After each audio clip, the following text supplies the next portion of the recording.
chapter 22.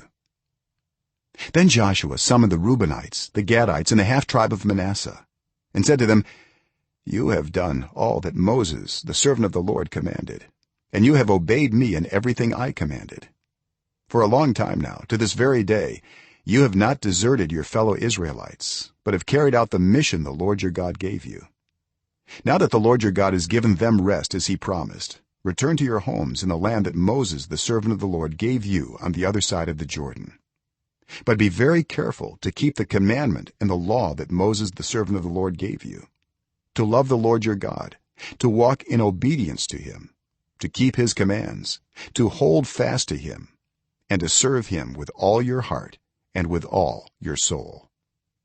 Then Joshua blessed them and sent them away, and they went to their homes. To the half-tribe of Manasseh Moses had given land in Bashan, and to the other half of the tribe Joshua gave land on the west side of the Jordan along with their fellow Israelites. When Joshua sent them home, he blessed them, saying, "Return to your homes with your great wealth, with large herds of livestock, with silver, gold, bronze, and iron, and a great quantity of clothing, and divide the plunder from your enemies with your fellow Israelites." So the Reubenites, the Gadites, and the half-tribe of Manasseh left the Israelites at Shiloh in Canaan to return to Gilead, their own land, which they had acquired in accordance with the command of the Lord through Moses. When they came to Galiloth near the Jordan in the land of Canaan, the Reubenites, the Gadites, and the half-tribe of Manasseh built an imposing altar there by the Jordan. And when the Israelites heard that they had built the altar on the border of Canaan at Galiloth near the Jordan on the Israelite side, the whole assembly of Israel gathered at Shiloh to go to war against them.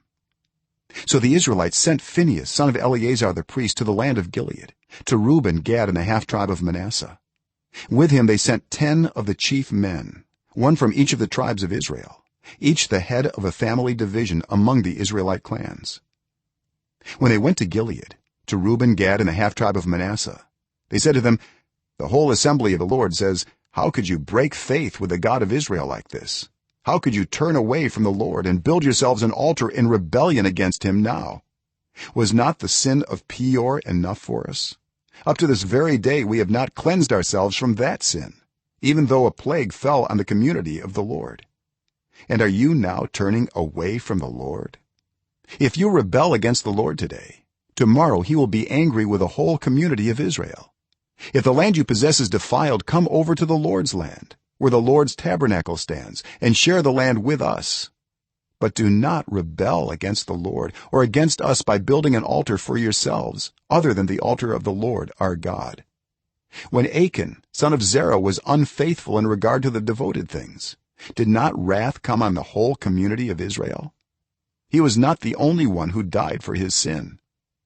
Then Reuben, Gad, and the half-tribe of Manasseh replied to the heads of the clans of Israel, "The mighty one, God the Lord, the mighty one, God the Lord, he knows.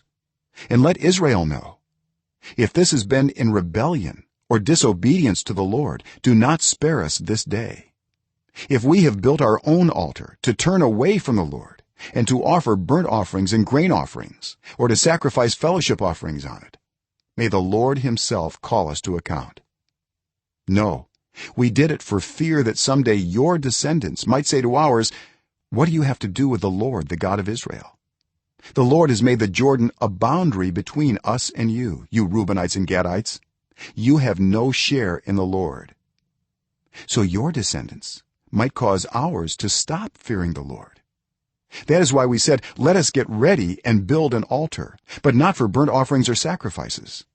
On the contrary, it is to be a witness between us and you and the generations that follow, that we will worship the Lord at his sanctuary with our burnt offerings, sacrifices, and fellowship offerings.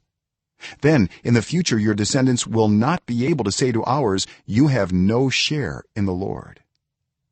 And we said, if they ever say this to us or to our descendants, we will answer, "Look at the replica of the Lord's altar, which our ancestors built, not for burnt offerings and sacrifices, but as a witness between us and you.